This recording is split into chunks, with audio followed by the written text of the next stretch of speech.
Okay, as promised last week, or as mentioned last week, from time to time we'll have our graduate students who are experts in certain areas of the educational psychology,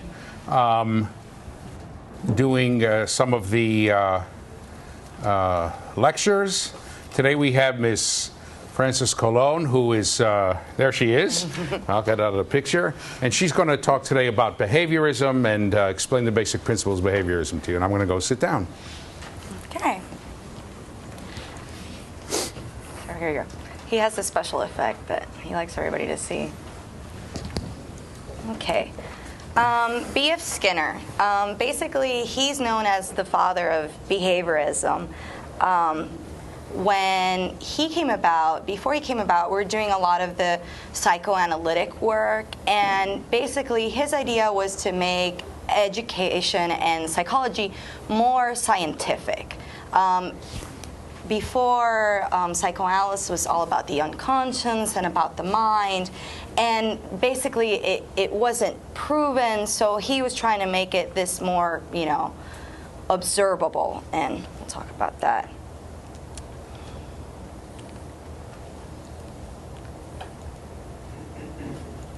Here we go. So basically, he developed what's known today as reinforcement theory, and he believed that behavioral psychologists study observable behavior and what causes behavior to change. So for him, psychology was behavior, and he thought that all mental concepts were viewed as being irrelevant because they weren't observable. Okay. It's a quick terminology that he used. He described the term reinforcement as an environmental stimulus that increases a behavior. And there are different types of reinforcement, and which we'll talk about a little bit later on today. He also used the term punishment, an environmental stimulus that decreases behavior. So reinforcement increases behavior, while punishment decreases behavior. Another term that he talked about was extinction, decreasing or eliminating behavior by failing to reinforce it.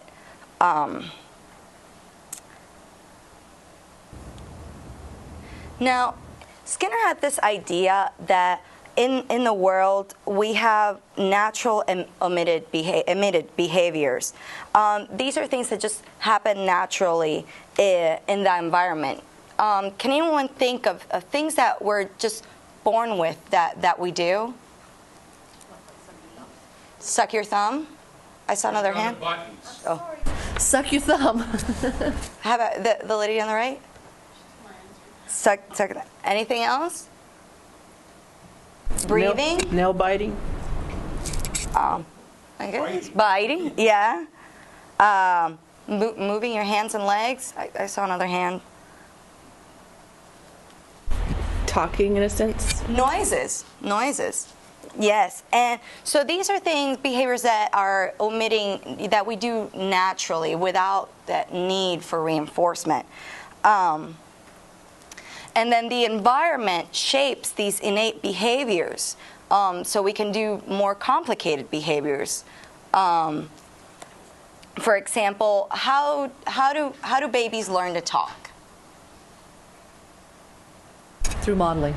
Through modeling. Well, Skinner would say that these, babies naturally make sounds, and then studies actually have shown that when babies are born, they have the ability to make any sound used in any language. But what happens is, if I'm an English-speaking parent and I want my baby to learn English, I reinforce those behaviors that are using those sounds in English. So when the baby's kind of mumbling through and then the word "da" comes out and you're like, "Oh, Dad." So you're like, "What, honey? Duh, Dad." And then you're like, "Yes." And so that reinforcement, just makes them shape those words, and that's how kind of they develop into language. So Skinner would say that it's not really an imitation of the language, but more of a reinforcement by the parent of the language. Yeah, good. Okay. So would that mean that all babies can make all the sounds in all human languages? Yes. Yes. even babies who are born congenitally deaf are born making all the sounds in all human language. There was a very fancy machine that proved that, a tape recorder, right? Just left it by, they're not born that way, but when they begin to make sounds, they can make all the sounds in all human languages. And Skinner said, modeling phooey. Okay, go ahead. Okay. There you go. So for behavior is the purpose of education is to affect the desired changes in the learner's behavior. It's to get that aim that you want. That's basically what learning is. And basically these mental constructs have no place for behaviorism because they're not observable. You know, how can you measure something you can't see? Well, how do you know this is really happening? So they just take all these mental constructs to the side.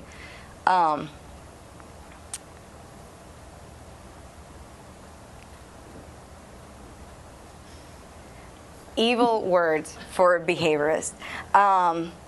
Basically, what for teachers, for example, in learning, they're writing their reports, and in a behaviorist perspective, they cannot use the descriptors dealing with cognition, words like think and know and understand, because it's not observable. Here we go. There's a couple of examples. Okay. And then emotion also comes out, affect, because again, it's an internal experience, not an observable one. Okay. So, for example, when you're writing your teaching objectives, and you want to say, well, I want the child to learn how to multiply. Well, according to behaviorist perspective, you can't do that because the word learn is, how do you know the child's learning? How can you observe this happening? So instead, what a teacher would write is, I want the child to write the multiplication tables in 3 minutes with less than 2 errors, or something like that. That is observable and measurable. But there's a problem here. We're not looking at the why of the behavior or how the child is learning. We just want these tasks to be accomplished. Basically, we're telling a child to just memorize these multiplication tables, but we're not really assured if they really know the concept. Because, I mean, I can sit on the top of my head and go, 2 times 1 is 2, 2 times 2 is 4, and keep on going, but that doesn't mean that I know the concept. So.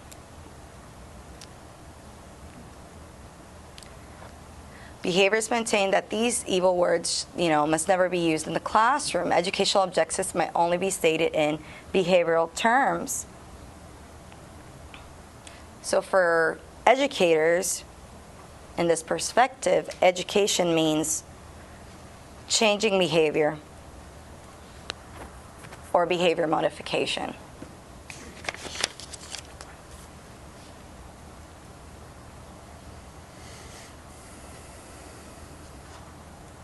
Now, reinforcement, ideally, it increases the behavior. Not ideally. It always increases behavior. If it doesn't, it's not a reinforcement. But there are exceptions that we're going to talk about, because not always does the behavior happen. Then it's not a reinforcement. Punishment and extension decrease behavior. Okay, this is where it gets a little complicated. Okay. Well, basically, there's different types of reinforcement. And he used the terms like positive reinforcement, negative reinforcement, positive punishment, and negative punishment. Now, I know as a student studying this, positive, negative reinforcement, it sounds like a double negative that really doesn't make much sense. So Dr. Lieberman talks about using the terms additive reinforcement and subtractive, reinforcement, which for me kind of cleared a lot of things up. basically, in the first box, where there's the positive and the reinforcement, you add something to the environment that increases the behavior. So, for example, if the behavior that you want to the child to do is to pick up a pen, then you want to add something for the child to pick up the pen. So if I give the child a nickel every time they pick up the pen, well, they're kind of more likely to pick up the pen, you know? Or, for example, if you guys got paid to come to class, I think you guys would come to class a little bit more often. That's why I come. Then in subtractive reinforcement, or that negative reinforcement, you subtract something from the environment in order to increase the behavior. So, for example, if I wanted to get you guys to get an A on the test, what can I do? A curve? Or let's say, how about if I give you, everybody that gets an A on the midterm doesn't have to do assignment number 4. Would that work? If you get an A on the midterm, no assignment number 4, or whichever assignment.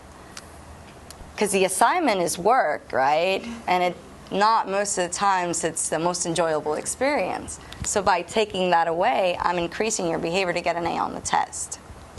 So far, so good? Okay. Positive punishment. You know, when I would think of positive punishment, I would think it was something good, you know, because it's positive. Yeah. But really, it's adding something in the environment in order to decrease the behavior. That's what comes from the plus sign, positive. If Skinner had asked me, I would have told him to use additive and negative, but he didn't ask me. I don't know why. Additive and subtractive, but he didn't. So, for example, classic example is like, you know, to hit something, you know, so they stop the behavior, you know. In the experience that he would do, he would, and this sounds cruel, he would put like electricity on the floor for them to, well, actually, he didn't want to stop the behavior. That's something else. You want me to give that example? Yeah. Okay, this is, I'll come up there for a second. Yeah. By the way, here, put the camera on me for a second, okay? Skinner hated punishment, but one of the classic examples is you have a rat in a cage, okay? And your behavioral objective, in the middle of the cage is a wall that goes halfway up the cage and goes across the cage, you can't run around it. And your behavioral objective is to have the rat jump over the wall. Okay, rats are good jumpers, by the way. Don't monkey around with them. If you fight them, they'll come right at you. Anyway, so what you do is you turn on, and the floor of the cage has a mild electric current, which is uncomfortable for the rat. Okay, it hurts. What can I tell you? Right? So it's going around, and the rat starts to jump and wrong, and then just as a matter of random behavior, because this is what Skinner says he's doing, is reinforcing random behavior, it just jumps over the wall. Bang! He turns off the electricity. Takes away something from the environment. They can't say it's something that the rat doesn't like, because like is some mental term, the way Francis said. You can get rid of that. Then you let the rat call its cardiologist to do whatever it else has to. You wait a minute, right? Turn it on again. Rat's running around and just by accident jumps over the wall, turn it off. Before you know it, turn on the electricity, the rat's over the wall. Turn on the rat's over the wall, right? Boom, boom, boom. Going up and back. So your behavioral objective is to get the rat to jump over the wall whenever you turn on this. That's a negative reinforcement. You take away something, right? The most common one in the schools is exactly the one that Francis gave you. Okay, if you get an A test, you don't have to do your homework. That kind of stuff. Okay, so that's the classic one. By the way, Skinner didn't do that. He didn't like to torture animals, or he liked to reinforce them. But okay, well. So that's negative reinforcement. Well, and then going to negative punishment, we're subtracting something from the environment to decrease the behavior. when I was in middle school, I used to talk a lot. And so basically, the behavior was the teacher wanted me to talk less. So quite often, I would not have lunch in order to talk less. So if that day I talked a lot, you know, I wouldn't be able to go to recess. And so the idea here, oh, we got a question. Oh, okay. So basically the idea here was that in order for me to talk less in class, I had to, if I talked in class, then they would take it out. So that's negative punishment. Mm-hmm. Taking something out, yeah, to decrease a behavior. Oh, sorry. Yeah.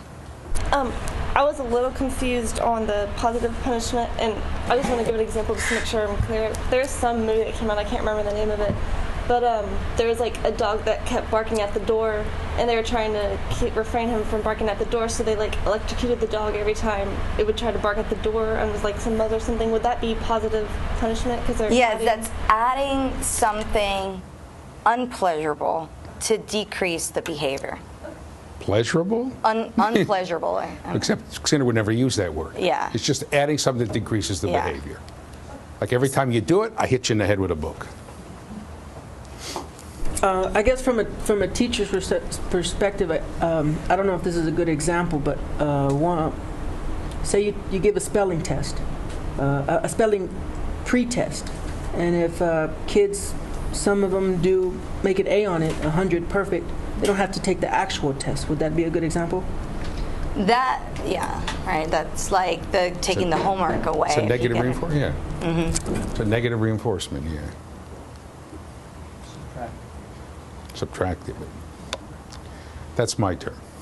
Yeah, you subtract something in order to get to that behavior. And it either can be good or bad. Okay, any other questions so far? Not too fast? I just want to make one political statement. Can you put that back on? Okay. The what? What? Okay. You see this corner over here. Okay. Often, negative punishment or positive punishment are often called negative reinforcement. Come back to me for a second. So, for instance, by the way, she explained this stuff better than I could, but okay, this is her area of expertise, not mine. But in any case, so what happens here is, for instance, a teacher will say, okay, if you talk, okay, they cancel the class trip because the kids were too noisy in the bus, so they turn the bus around. They say, oh, that's negative reinforcement. Baloney. That's punishment. Anytime you're trying to decrease behavior, it's punishment. But since it's not politically correct to use that term these days, so what's often punishment is called negative reinforcement. Okay? But it's not. There's one other thing. Let me sit here for a second. I'm sorry. Okay? There's one other thing here. Skinner didn't like punishment. And here was the reason. Okay? Ready? When you think you're about to head to a mental institution, let me know. Wait, let me do here. Yeah.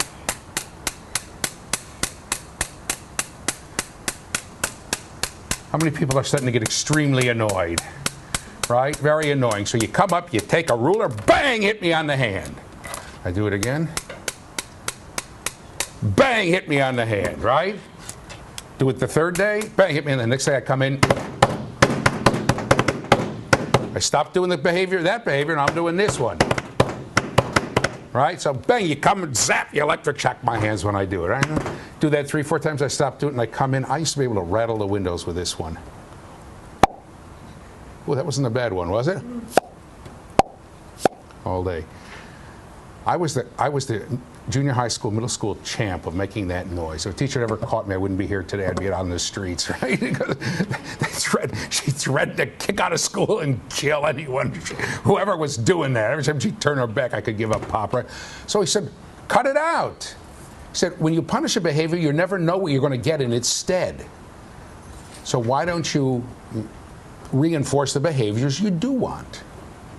So he was pretty anti-punishment. Matter of fact, classical behaviorists, the only time that they'll advocate punishment is when you have something really serious, like autistic kids who are banging their heads into the ground, right? Or into a wall. I mean, they can really hurt themselves. So every time they do it, they give a mild electric shock, right? But then immediately they start to reinforce. There's been a lot of criticism of that technique, even though the parents who see the whole thing are generally supportive, because they do that until the kid stops and they try to reinforce an alternative behavior quickly. Yeah. So the point is, the difference between the two is increase or decrease. Versus decrease, If it's exactly. reinforcement, it's increasing. If it's punishment, it's Decreases, decreasing. exactly, just the way Francis said. Okay, sorry. I just love that example. I love to be able to bang on the desk and pop my cheeks, so. So all this time we've been talking about reinforcement. And what influences this reinforcement to occur? The size of the reinforcement. So increasing the size of the reinforcement increases the likelihood that the person will engage in the behavior. For me, it's like the reinforcement needs to be meaningful for the person for it to work. Because if it's not, then it's not going to increase that behavior that you want. Example given here, I'm more likely to wash your car if you give me $50 than you give me 50 cents. But you need to be careful of the situation. Think about it this way. Satiation, right. Satiation, basically, if you give me the $10,000 for washing your car, I'm washing your car. Every time you give me $10,000. I don't know, I'm not too good at math here, but after 20 times I have so much money, how much the $10,000 means to me. And I was thinking about it in another way too. For a child, that hasn't gone through that stage of understanding money and value, if I give them, 4 quarters, it's going to mean a lot more than $1 because there's more of it. They haven't gone through that stage yet. Oh, so you're sneaking in Piaget. So satiation means what, relative? I don't know. Well, it means that, for example, when you're doing the experiments with the rats that I had to do, you give them a little pellet every time they perform the behavior. Well, soon enough, they're performing that behavior on a regular basis. Well, what happens is they get full, and that pellet doesn't mean anything, so you don't get that behavior to work. So this means you've had all the reinforcement you want. You don't care anymore. You won't do it. So eventually the reinforcement isn't appropriate anymore? It's not appropriate. It loses its value. It loses its size. I mean, think about it for you guys. Treat yourself to a slice of a cake after studying real hard for a test, it works if you do that every once in a while. But if you give yourself a slice of cake every time you read a page, eventually you're going to have so much cake in your system that you're going to be like, I don't want to eat cake anymore. Kids in Halloween, right? They go crazy over the candy, and they got this big pile of candy, and they eat the whole thing, and 2 days later they're just like, I don't want any candy. So basically that's the problem with reinforcement. So what we're talking about, giving that reinforcement kind of on a regular basis, is known as continuous reinforcement. Reinforcement is provided every time the person performs the desired behavior. Now, continuous reinforcement is important. It's very important at the beginning when you're teaching them to get to the behavior because that's what's going to motivate them to perform. So it's a good way of getting things started. The scheduled reinforcement may be useful for initiating the behavior, but 2 major problems. It's not practical, and there's a very fast extinction occurs when reinforcement stops. Now, when you think about practicality, in a classroom. When you're giving a lecture, can you think of a reinforcement that you can give in the middle of a lecture to a child? Anybody? Every time. Right? Every time.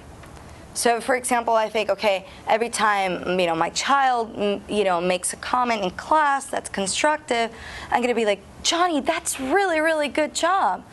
But if I tell Johnny every single time that's a really, really good job, and I've got Sandy and Mary saying it, it's very hard for me to tell Johnny, Sandy, Mary, and everyone else at the same time. So it's not practical to every single time give them that reinforcement, unfortunately. I remember, in class, I was one of the students that liked to participate a lot. And, I'd raise my hand, and, you always want to get picked. But you don't always get picked. And then when you don't, it's discouraging. So this is kind of what I mean by it's not practical. It's very hard in an education setting to give them that reinforcement every time when you got 20 other kids to take care of. And then the other one is extinction occurs very, very quickly. For example, when I was working with the rats, they had to press a lever to get the little piece of food. Well, they would press it and they're not getting it anymore. They would stop the behavior. Why am I going to do this if I'm not going to get what I want out of it? Which is, difficult when it comes back to education, because you want them to have that motivation. And, if I gave Johnny all this attention to increase his behavior and I don't, Johnny's going to stop doing it. Johnny's going to stop, that goal of that increasing the behavior that we already had. Pretty on with that? Okay. So basically, schedules of reinforcement were developed to achieve that behavior. So wait, there's a couple of, okay.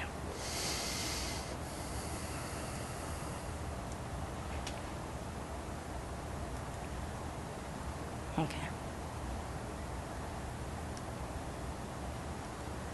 Okay. So let's start with the fixed ratio.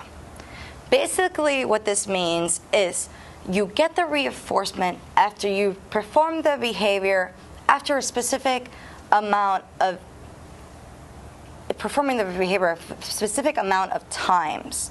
For example, working with the rats, the rat would have to press on the lever 7 times in order to get a pellet. So, he'd go to the box. I don't know, maybe I should describe what the box looks like. There's this thing called a Skinner box, he actually developed. And it's basically a box, and you can see through it. It actually has a little light. And there's a little machine that's hooked on it that kind of has a meter of how many times. And there's a little metal bar, and then on the bottom there's a little space, and then the food comes out. So basically, when they press on the lever, the food comes out, and actually you keep count of how many times they press the lever. So in a fixed ratio, he had to 7 times, boom, boom, boom, boom, boom, then the food would come out. And then, pretty quickly they figure this out, and so they go 7 times really fast and get the food, and then they go 7 times again and get the food. Now, there are pros and cons with this. The good thing is that you get a steady rate of work. Boom, boom, boom, food, boom, boom, boom, food. The problem is when you stop giving them that reinforcement after 7 times, then your extinction, comes very quickly, almost like when continuous reinforcement. When you stop giving them, then you get extinction again. What in the real world works like that? Summertime at the end of the semester? Push it down? Summertime at the end of the semester. Why is that? Every year you go through your classes and everything, then you're rewarded with 3 months off. No, but it's got to be steady. You do the work, you get the food. You do the work, you get the reward. What about a job? What kind of What job? kind of job? Hourly wage. An hour? No. An hourly wage doesn't work that way. It doesn't matter if you push the bar 15 times or 20 times, you're going to get the same wage per hour. Push it down? Commission? Commissions work that way. Another $10,000, you get another. And there's one other thing. Yeah, go ahead. Bartending or waiting. Push it down. I am. Bartending or waiting tables. If you do a crappy job, you're going to get a bad tip. If you do a good job, most of the time, you're going to get a better tip than what you would. Well, it talks about the size, but this is not. This has to be a steady rate of work. I have to think about that for a second, bartend. No, but sometimes you can do a great job and get stiffed, right? So you're never sure. That actually is a different schedule of reinforcement, which you will get to. But piecework works like that. You know what I'm talking about? For every seven shoes you show, you get $1. Okay? My aunt used to work like that in the old days, in the old garment industry. She used to sew cases for a little instrument. You sew 7 covers. For every 7 covers, she'd get $1. Another 7 covers, another $1. Another 7 covers, another $1. So obviously, the faster she works, the more money she gets paid. So, for example, if you're a car salesman and, I want to make, $4,000 to $5,000 a month, well, if by day 15 of the month I've sold enough cars to have that amount of money, I don't need to work for the rest of the month. That's satiation. Right. So you got to be careful about all that stuff. Good. Now, fixed interval. Reinforcement is provided at a fixed time interval. So basically, going back to the experiment with the rat, after every 45 seconds, he would get a pellet, but he had to perform the behavior at least once. So he has to press on the lever and, walk around, and then it would come, after 45 seconds. An example, a real life example of this is what, you were talking about earlier, is that the salary, right? As long as you do what's required, The minimum amount of work required. then you'll get your reinforcement, which is your paycheck. Right, you understand, if they expect you to, I don't know, you have a salary and you're expected to stand behind the counter and do it and wait on people and whatever, and it's just a salary. So there's no difference in pay for the person who sells $10,000 worth of clothes versus the person who sells $7,000 worth of clothes, right? This person who sells no clothes is probably going to be fired, not the rest, right? It doesn't matter. Salaries work that way. Okay? So go ahead. Now, the drawbacks here is a slow and steady rate of work. If you know you're going to get your reinforcement as long as you do some of the work, what motivation do you have to do more?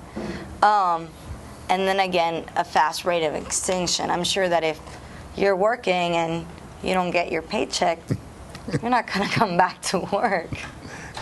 Right. Okay. Oops. Forget that. Just click off of that. I don't know how to do it previously viewed. Here we go. Oh, okay. Oh, very good. I'm proud of you. I don't even know what you did. I'll teach you later. So far, are we okay on the fixed ratio and fixed interval? He uses the term fixed because it's predetermined, the amount or the time. Now, variable ratio and variable interval, well, it's not fixed. It's not predictable. It's kind of an approximation almost. It varies. So, for example, like bartending. like the bartending example, this is a good reinforcement is provided on an average of fixed numbers of behaviors. So going back to the rat example, when before he would have to press a lever 7 times to get the food, now he might press 5 and get it. He might press 9 and get it. But he doesn't know when he's going to get that reinforcement.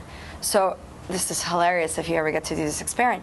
You see them with the bar like an addict going like, give me, my food. And so. Because it could always be the next one. You never know. And then applying it to real life. Wouldn't gambling be the same way? Exactly. You got it, baby. Ahead of That's schedule. often called the slot machine. That's like a slot machine. So I put my nickel in, and I turn the lever. That's my behavior. And I put my nickel in and I turn the lever. I never know when I'm going to get the big payoff. I have to tell you a story about this. Okay, can you? There I am. When Skinner first came out with this, they offered him, I believe it was $6 million in the 1940s. That would be like 60, 70 million dollars. Maybe it was 2 million, but they offered him, you know, $1 million was $1 million in those days. I mean, it would be like 30, 40 million today, right? To program the slot machines for the maximum amount of work with a minimum payoff. They offered him that kind of money. He told them no, right? He was a very moral guy, very sweet guy, very nice guy. He told them no.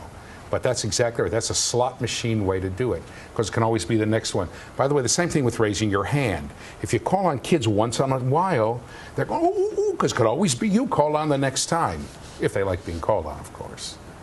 So that's very good. That's how slot machines work. So, you go to Vegas? He said no. I do, but I stay away from the slot machines. Okay. But then there's the big payoff. Was it your sister that put some money in one time? You had a story. My father-in-law. He lost all his money on the track. Then there's this lady playing a machine, a nickel machine. She's pulling for. He watched her the whole time. He was betting on the horses. Finally, he said he got up and left, and she left in the machine. And I'll come up here. All right. So she's been playing for hours. It's a nickel machine. He goes and he looks in his pocket. He had lost them. He has 5 nickels. He puts them in, and he pulls it once, and $150 comes out. Right. So just after she got up, right, he said to me, he said, I was in the Army. I never heard language like that. Right. She cursed him out. So you never know. Right. You just never know, and that's why it's this compulsive behavior. Next time, you got to keep doing it. Keep doing it. Right. So, as a matter of fact, if you look at what's going on in Las Vegas lately, their purpose is to increase the speed of play. Right? Now you don't have to put in 5 nickels and pull the lever. Now it's bet the maximum, hit the button. Bet the maximum, hit the button. Boom, boom, boom, boom, boom. And there are people there literally. You watch them, they're like this. Boom, boom, boom, boom. Just boom. like Skinner's rat. Yeah. Oh, I won. Boom, boom. I mean, it's unbelievable. So that's exactly right. But but if you call on kids once in a while, you have to be careful, though. Okay? I remember the first time I sat down to play a slot machine, I put in 4 nickels. Quarters. I didn't get it. I said, I'm getting out of here. This bores me. I had a very high rate of extinction, right? Didn't pay me off right away. I'm getting out of here. This is ridiculous, right? Other people sit there and put in 50 coins and then bang, they hit, oh, look, I won 40. I won 40. Yeah, but you just put in 50. What's the matter with you, right? So, right, that kind of thing. So you have to be careful. And that's why with calling on kids, right? If you could do it once in a while, the kid never knows when, today's a she day, when she's going to get called upon, then you're okay. But if we have one kid over here who gets, quote unquote, discouraged, he wouldn't use that word and says, okay, I've never called him, I'm not raising my hand anymore. So you have to be careful about that. But you can get you can get really high rates of behavior based upon this, right? Or like the lottery. And people, do you realize, once I did a program with the lottery, what were the odds? I didn't do it. One of my, a doctoral student did it. What are the odds of winning the lottery if you buy 1 ticket? And what are the odds of winning the lottery if you buy no tickets? And almost the same. The computer went out to the 10th decimal place, right? And it was the same, 0, close. It was so close to like 1 in billions, right? So it's actually not quite that bad, but it's tens of millions, right? So, but in any case, people buy because who knows? That, of course, is influenced by the size of the reward. Most of you wouldn't put in $1 down to win 100, right? If you knew the odds were millions to win, but to win 50 million, right? 30 million, or even 5 million, right? So that's exactly. So all these things come into it, the size and the this and the that. We'll talk about that later. Okay, go ahead. Okay. So again, the characteristics of this variable ratio, you get a steady rate of work and very slow rate of extinction because, again, there's always that uncertainty that the next time you perform the behavior, you might get your reinforcement. And then there's a rapid recovery because, you've been on that slot machine and you're, playing on it, you get some money. Ideally, you should get up and walk away. Right. But I just got one. Why shouldn't I get more money? So then you keep, performing the behavior. Let me give you 2 real-life examples. I'm sorry for interrupting so much. The first real-life example that you can get here is actually from Skinner himself. He had a rat on a variable ratio, and he turned off the machine that Francis described. He turned it off, and that rat banged that bar for 2 hours. 2 hours. Now, it wasn't like this for 2 hours, but it was like this for a long time. Then it went away for a few minutes, came back, bang, bang, bang, bang, bang, bang, bang, bang, bang, and it came bang, bang, bang, bang, bang. Finally, after 2 hours, he got, I can't remember what it was, I think he got a 2 minutes in which the rat did not bang the bar. Okay? That was his thing. I mean, it kept coming back and banging that bar periodically. And then finally, after he got this 2 minutes, I can't remember how many minutes it was that the rat didn't bang the bar, he turned it back on again with a setting for the next time. The rat's wandering around the cage, going around, and just, I don't know, to see what. It came back after a few minutes and hit the bar, and out came the food. Bang, bang, bang, bang, bang, bang, bang, bang, bang, bang, bang, bang, bang. It's back again. Very effective. So, he had extinction. Remember, extinction is decreasing behavior by failing to reinforce it. The banger's banging on the bar, no food, and it's slowly, the amount of behavior is going down and down and down and down to nothing. And then one time, just sort of at random, the rat hit the food, banging it. You can get animals to work at a biological disadvantage for this. Those rats will keep banging the bar and expending more energy banging the bar than they'll get from the food itself, just like the slot machine, right? They'll put in more just to, right? And of course, he wouldn't starve them to death, but he could have, right? He didn't, because I said it was something else that works like that. Parents, you know what I'm talking about? Nagging works like this. Nagging. Right? If you're a teacher or a parent, you say, I'm not giving in to nagging anymore. You're aware that it's not an accident that all the candy is on the front counter just as you check out, right? And all the gum is, oh, please, can I have a candy? No, no, no, no, no. Oh, just a Snickers one. No, no, no, no. Slowly, the kid stops nagging until finally the kid hasn't nagged in weeks when you check out in the supermarket. Then the kid tries it once more and says, can I have a Snickers? You say, oh, the kid's been good. I'll give him one this time. What a mistake! You have now gone to nag, right back where you started from. Quite literally. So if you're going to decrease the behavior by extinction, you must, and you have it's been on, and most of our natural reinforcements are variable. You can't, right? If you're going to do that, you've got to be very careful to stick there. And this is the best way to take a behavior, maintain a behavior, and then to quickly get it back.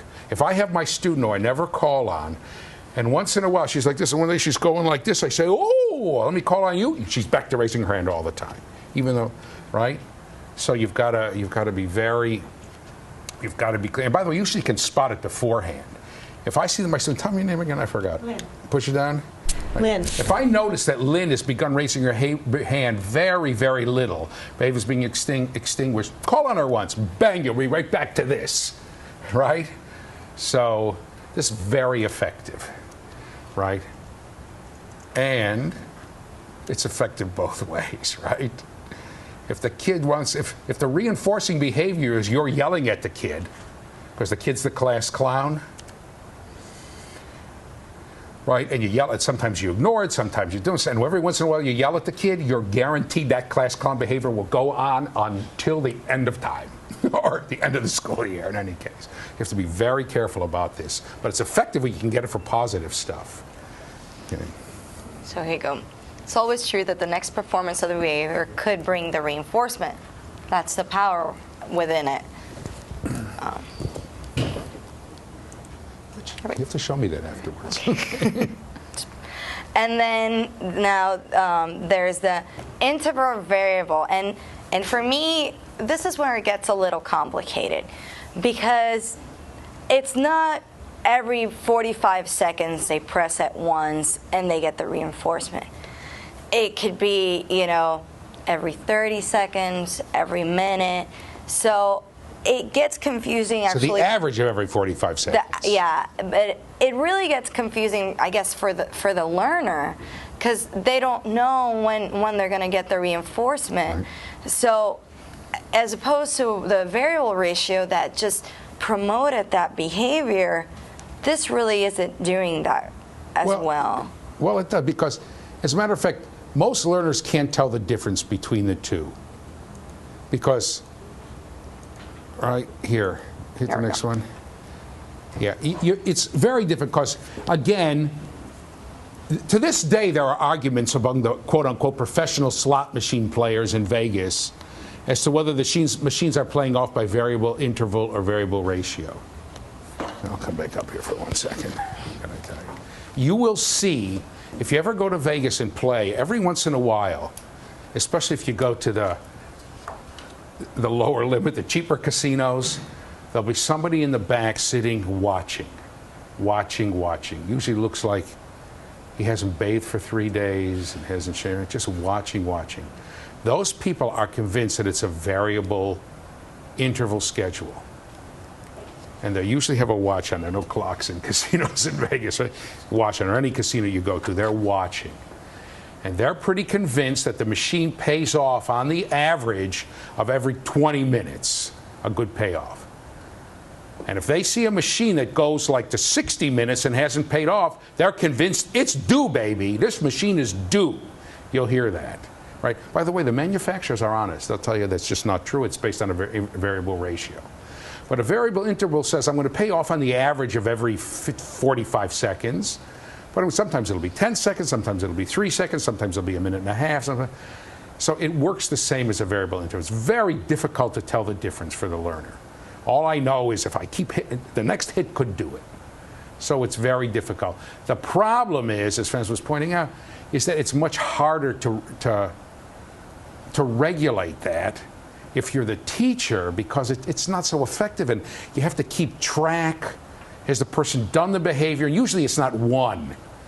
You know, so say, well, I need at least 3 hits of the bar, or at least the person to do homework at least 3 times. It's very difficult to keep track, you know, with a timer. So it's just easier to use the variable ratio. But the variable interval, and let me just say before we get off of this, you obviously can combine. Skinner actually had about 16 or 18 schedules. For instance, he would say, well, let me do a variable ratio with a moderate size reinforcement. That's the thing with the slot machines. They have a variable ratio with a huge reinforcement, right? If you ask most people, for instance, they have something called Nevada nickels or Louisiana nickels, right? Where the machines are, the whole state are hooked up, right?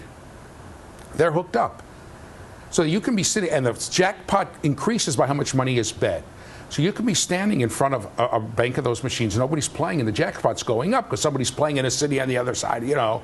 Somebody's playing in, you know, in Reno, even though in Nevada, right? And it gets to millions. Now, obviously, they're not giving anything away. So if you ask the average slot player, you're aware of the fact that because they have this giant jackpot, the smaller payoffs are smaller. There's less. They're taking money out from the regular payoffs to make this giant jackpot, right? You understand what I'm saying? So instead of paying you off every 12 times, they're paying you off every 14 times, right? They're giving you 2 for 1 every 14 and putting the difference in the jackpot. Most of them will tell you, I know. I've asked them. They'll tell you, I know. But look, it's $1,700,000. The most I can get from a regular slot machine is $1,000 or whatever. So all of that makes a difference, right? And then sometimes you can, he would do things like make it regular, then vary, then regular again, then vary. I mean, there are all kinds of ways, you know, to do these things. But these are the basic principles that Francis has outlined. All right. Back to here. So again, Dr. Lieberman was talking about these characteristics. I kind of beg to differ on the steady rate of work. Really? But yeah. I told you she knows this stuff better than I do. If you're able to figure it out that you're going to get it sooner or later, you know, and I guess that reinforcement isn't that much, I don't know how steady But isn't it true, I'm really asking her now, isn't it true that I know if I do it now, I could get it again very soon if I do it again? I think maybe you're right. Now you're going to make me change the slide. Okay. Is an example of this like stock options, like in addition to your pay, you get stock option bonuses where throughout the year, different times based on group productivity, you get a timed interval bonus, and it's based, on performance of work, but it's also based on a time period. No, because that's a regular. No, because it's a regular time period. It's every 3 months or every 6 months. No, it was. I'll Push it down. I've worked for a company where it wasn't every single paycheck that you got it. It was only if there was a profit, and only if there was a lot of different things that contributed to whether or not you got it. You didn't get it every time. You didn't get it every pay period. You got it at odd intervals. Ask her. So what I'm getting is basically if you perform this, you've done really good, and the company's doing good, then you get the bonus. Right. But, if the company's not doing as well, you might not get the bonus. But you still have that motivation that there's a slight possibility that along the line you get the bonus. That sounds more like the ratio, the variable ratio. But when I was talking to the steady rate of work, when I was doing the experiments with the rats, and it was kind of on that time schedule, they would press it once, and if it was time for them to get the food, the press it once, they get the food, and then there's this elapsed time that they don't know how long it's going to be where they get another one. It was something like they press it, they get the food, then they press it again, and they see that there wasn't anything there. But they already pressed it that one time, so now the time has to elapse for it to get the food. So they would wander off and walk around and smell on that variable schedule, because they would press it and smell and see if it's there. And if it wasn't there, then somehow they figure out that it'll come sooner or later. I guess that's what I saw. Yeah. It is true that with interval schedules, you tend to get a lot more work when the payoff time is about to come, right? Because people want to be sure they've done the minimum. So when he knew that enough time had lapsed, then they'd go back to the bar. When I lived in New York City, right, the police were expected to give out, if you came back and you gave out 3 parking tickets, right, people would be very, let me go where people can see me. If you came and gave 3 parking tickets, you'd lose your job. But if one cop gave 140 and one gave 120, they didn't care, right? So, but obviously you had to be showing your, so in those days, I don't know about now, but up till the 25th of the month, you could park wherever you wanted, right? After the 25th of the month, the paycheck is coming to be a blizzard of tickets, right? So see, I gave out 1 million tickets, whatever. So it wasn't quite that bad, but it was close. But you're right. If you can figure out that it's an interval, so what you're saying, it's like that person standing and looking at the slot machine, waiting for it to come. Then perhaps you're right. There is less work. But in general, the principle that I was trying to make is that variable schedules tend to work better than. So a variable interval schedule didn't work better than a. It was the slot machine mentality that worked better. I mean, but again, it's I'm talking about rats and pigeons, and so I guess for people. But I think if the person in the slot machine does realize that it's a matter of time. If they realize it's time, right. Usually it's hard to realize, in particular if it's less than 45 seconds, it comes steadily. Yeah, if it comes steadily, like if it's on the average of every 5 seconds, then it's harder to figure it out. But okay, you're right. See, I told you. As I repeat, she knows this stuff better than I do. Yeah. Okay, go ahead. I don't want to fight with Skinner, though. Watch me get an email or something from his grave saying, "You ruined my theory." Okay, go ahead.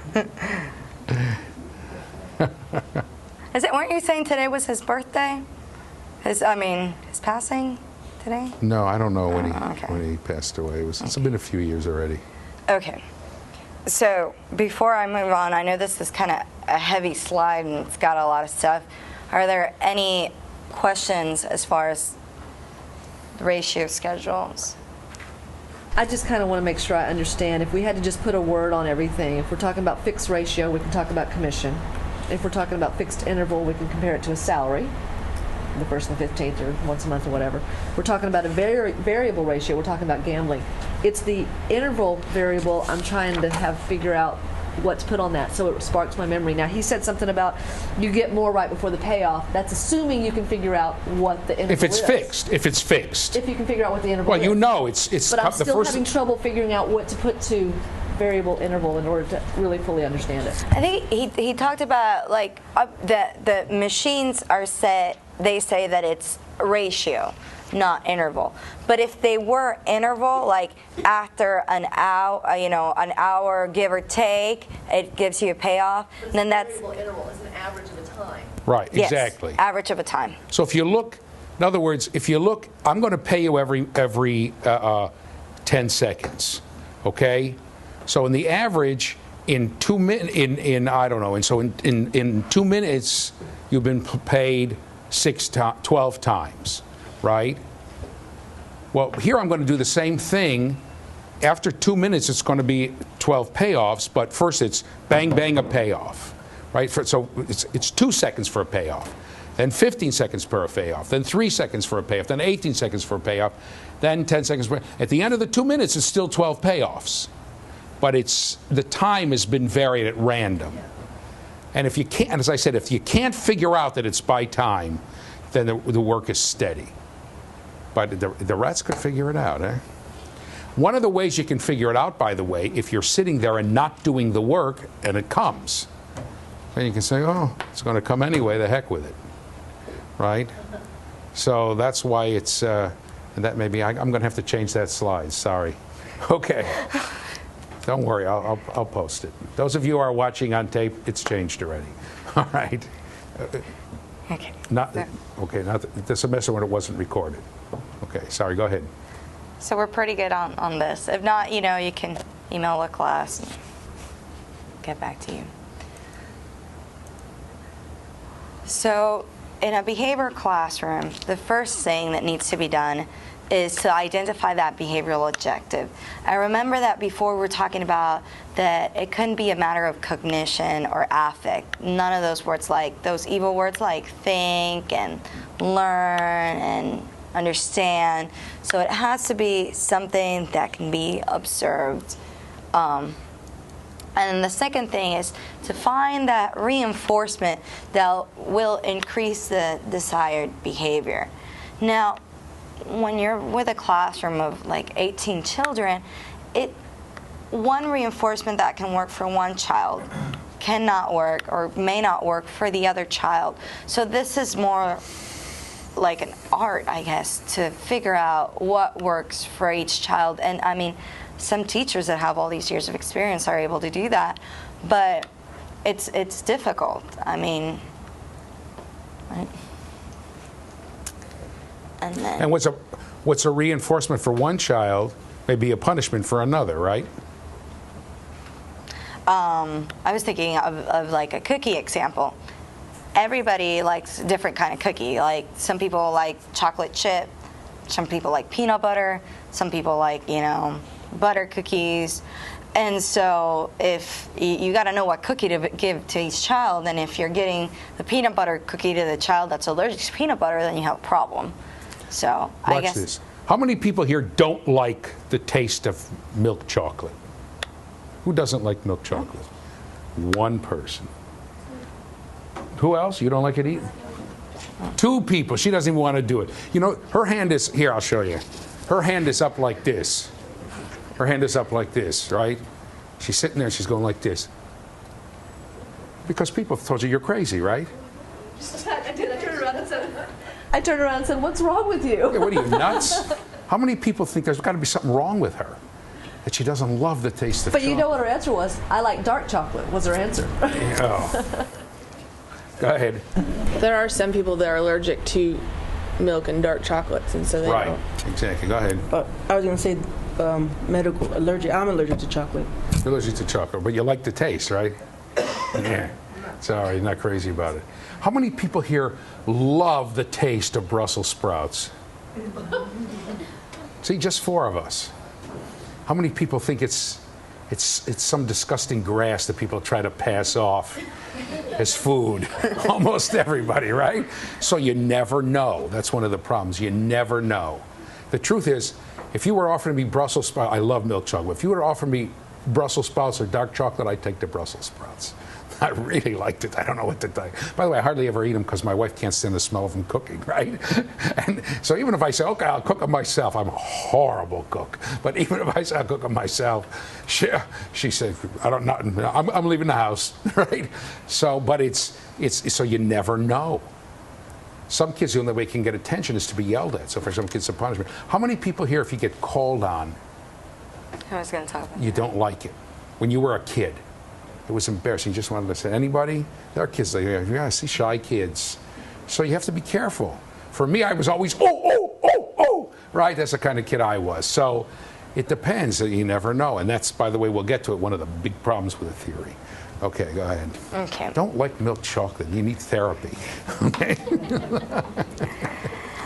Okay, go ahead. Well, sometimes to get to the acquired behavior that you want to achieve, it just doesn't happen overnight. So there's this process called shaping. And basically I'll describe it more in detail. And there's different ways of viewing it. There's the additive view. What you do is you add parts to create a whole. And then the reductionist view, where you reduce the whole to its parts. And then teach up the parts. And teach up the parts. So, going back to the rat. His name was Apollo. I gave him a name because I lived in the dorms and they wouldn't let us have pets. So, you know, that little white rat just became my pet for that semester. And you get it, and basically the first thing that we do is we actually put them on a diet. They had to lose like 15% of their weight. And this was so they were hungry. That way, that pellet they would get at food meant something for them. Because I don't know about you, but if you weigh 100 pounds and you lose 15%, that's like 85 pounds. That's a significant amount of weight loss. So, I mean, these rats were hungry. Right, so that's to prevent satiation, basically. So you put it in the box, new environment. What does the rat do? It just gets up and he smells all over the place, and it's just like this discovering phase. I don't know if anybody has like a dog or something, and you take them to a new place, they just want to sniff out the whole thing. Same thing with the rat. But I want the rat to come close to the lever so eventually he can press it and get the food. So I break it down into steps. Now what I'm going to do is I'm going to give him that reinforcement before he does the behavior. And I broke it down to when he was on the side where the lever was of the box, he would get a little bit of reinforcement. And after a while, he figured out, if I'm on that side of the box, I'm going to get my reinforcement. So now I'm going to make it a little bit more complicated. I want him to be close to the lever, to the little metal bar, for him to get. So the metal bar was on one side, so he had to be on the side of that box where it was and on kind of the side of the wall where the lever was. But you said it's random. He would be on the side of the box. She would reinforce him until he would stand all the time on the side of the box. Then he would go on stand on the side of the box, and she wouldn't reinforce him. And then when he just at random sort of leaned toward or took a move toward the side, toward the lever, then she'd reinforce him. Right? So then the next step that I would do is he had to touch the lever, either with his nose or with his paw. And sometimes he would just like touch it so slightly he didn't have enough weight on it for him to get the pebble. But so he's just touching it with the nose. But again, at or with random. His paw. Just random. happened, and right? this goes back to what we were talking about at the beginning of those naturally emitted behaviors. It's natural emitted behavior for a rat to be curious and want to smell out their environment. So and I was just reinforcing that to get to the more specific behavior. So eventually, it was when he had his paws on it, and eventually he would do it by himself. He'd put the weight, and he'd learn, I put the weight, I'm getting my reinforcement. And so this is the process of shaping. It's, getting reinforced for successive approximations. And you can either, there's the different ways of breaking it down. Until finally it hits the lever, right? And you get the behavior. For me, it's amazing. I don't know if you guys have seen therapy dogs. Golden retrievers are one of the best type of therapy dogs. And I don't know if you've ever seen them in action, but basically they can help a disabled person perform certain behaviors. I've seen them, for example, on video where they can go to the refrigerator, open it, get like a can of soda, close the refrigerator, and bring it back to its owner. So, you know, how would you think, using successive approximation, would we teach our retriever to get us a Coke? Anyone? You see, that's not going to happen naturally. So you could wait your whole life to reinforce that naturally, so you've got to do it in small steps. Go ahead. Answer a question. So, you know, breaking it down, what I learned that what they would do is, for example, you know, first they would have a towel on the refrigerator so that it would be easier to open. So that fact of towel and push and pull, that's naturally emitted behavior for them. So that's something that they would do. And then every time they went to the refrigerator, they would get reinforced. And then they would tie the refrigerator with the pushing and to get it open. And so just step by step, obviously not an overnight process, but then you get that complex behavior. And that's shaping. What about additive? You kind of gone over reductionist, where you reduce the whole and you break it down into parts. Additive is, you said you add parts to increase. So, for example, in the additive, going back to the dog, you know, it kind of depends on how you view it. So if the first behavior is for him, you know, it's complementary processes. Yeah, it can go either way. It just kind of depends on what you look at it. So, you know, you want to get the whole behavior, so you do chunk, chunk, chunk. That's kind of the additive. And it can go backwards and forwards, too. For example, it doesn't mean him going to the refrigerator can be the first step he does when you're teaching him. That's the first step he can do. Or bringing you the Coke, you know, could be that first step also. Because he could learn backwards to bring you the Coke and then open the fridge. Okay. One way of thinking about this is the reductionist is you reduce the total behavior into its smaller parts. Okay? That's your analysis phase. And then when you do that, right, you try to, and then you, just as Francis said, you look at which of the sub-behaviors the learner can or cannot do, in this case a dog, okay? And you teach the ones that it can't do, and then you build it up. So it's reducing the behavior. This is what in school is a typical task analysis. I'll reduce it to its sub-skills, then teach all the sub-skills, and then the sub-skills will get to, and so let's say I have 5 sub-skills, and each sub-skill has 3 parts.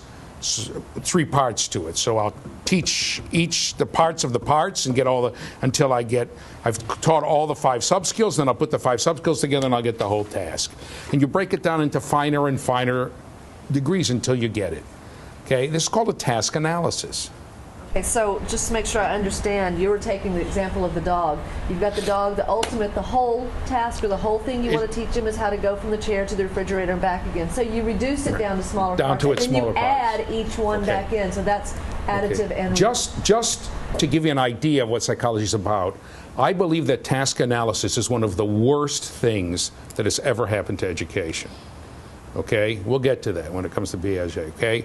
Unless you're talking about animal-like behaviors. Okay? Raise your paw, oh, raise your hand, right? Sit, stand. When it comes to cognition, I think it's a horrible, horrible thing, based upon my theory. Frances doesn't, based upon her theory. Okay? Oh. That's allowed. Okay. And I'll show you when we get to Piaget why I think it's such a poor idea. Okay? But that comes from, you know, rejecting learning as behavior and thinking of learning as cognition. And I said, you begin to develop your own approach to these things and to think about it. Okay, continue. Well, when we go to behaviorism, what I like about it is that it's something that can be observed. It can be measured. It lends itself to scientific study. And so that's where Skinner was coming from. That's what he wanted to make psychology more reputable, as opposed to, you know, this Freudian philosophy of this unconscious and stuff like that. So that's what I like a lot about Skinner. But again, it's important to take that cognition process into account, because it's there, and basically it's like the pink elephant in the room that he just tried to, ignore. But then later on, people will follow in his footsteps, and then we'll develop cognitive behavioral psychology. That's next. That's Bandura's theory. Very And good. that's Bandura and social learning. And see, that for me is a more complete fit, and that's kind of where I guess, fit into the equation. That's it for me. You can keep going. All right, let me just, very good. Let me just say in the couple of minutes we have left that, first of all, thank you. That's a good job. Thank you. Of course, I'm mad at her because now I have to change that slide. Sorry. I actually knew that what she said was true, but I didn't want to get involved. But facts are facts, okay? If you can figure out that you're on an interval schedule, if you can really figure it out, then you get less work. In any case, okay, what we have here now is a theory that's telling us, come back to me, is a theory that's telling us the nature of psychology is changing behavior. My job as the teacher is to find behaviors, right, and to implement them. And as Frances herself pointed out very well, okay, she's done a lot of work with the rats, but the rats are the model. You have to observe the behaviors carefully, see if what you're doing is working, okay? And you have to have a plan in mind if you have a behavior that doesn't occur naturally, what she called shaping. Okay? So I'm never going to find a dog naturally pulling open a refrigerator, taking a can of Coke and bringing it to me, right? So I've got to shape it carefully, right? Right?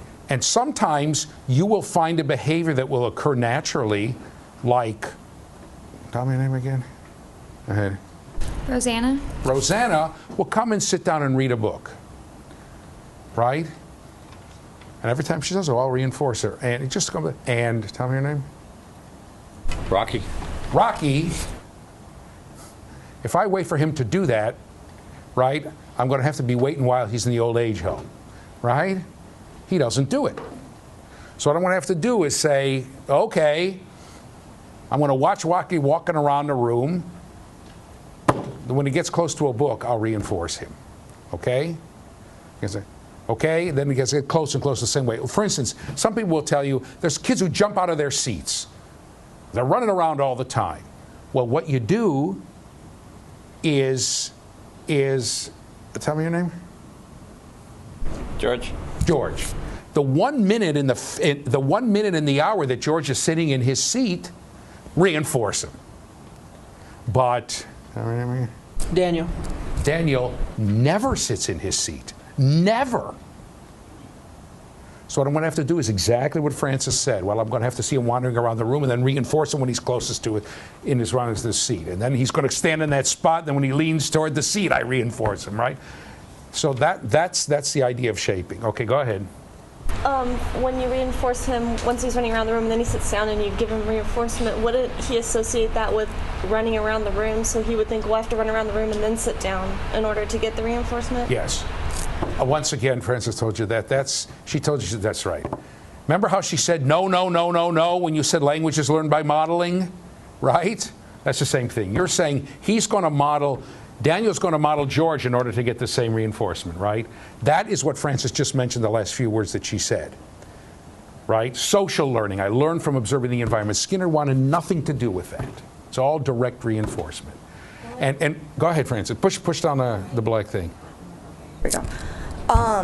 The timing of the reinforcement here is key. For a reinforcement to work, it needs to be, given on a specific time. And this is, they talk about it in a little more advanced behaviorism classes. But for example, like the reinforcement can be given right before the behavior's done, right after the behavior's done, or minutes later. There's different timings that are used, but the best one is right after the behavior is for him to get the reinforcement. Because if you give him that reinforcement when he's still walking around the room, he's not going to associate sitting down as that behavior that you want him to do. You understand what she's saying? In other words, when I give Daniel the reinforcement for sitting down, if I give it to him 3 weeks later, he doesn't know why he got the reinforcement. Right? He's done 5,000 things since then. So that's what's called proximity. The most effective is the closer the better. Let me say that there are problems with theory, which we'll point out next time. And you have to ask yourself whether you think the purpose of education is to change behaviors, and whether you think that behavior itself demonstrates knowledge. You'll remember that we already had, when we talked about IQ, people who said, I don't think the right answer is the key to knowing. You've got to know how the kid got the right answer, as Frances said. Okay, let's give Frances one more hand. She obviously knows stuff better than I do. And I'll see you next time. Thanks.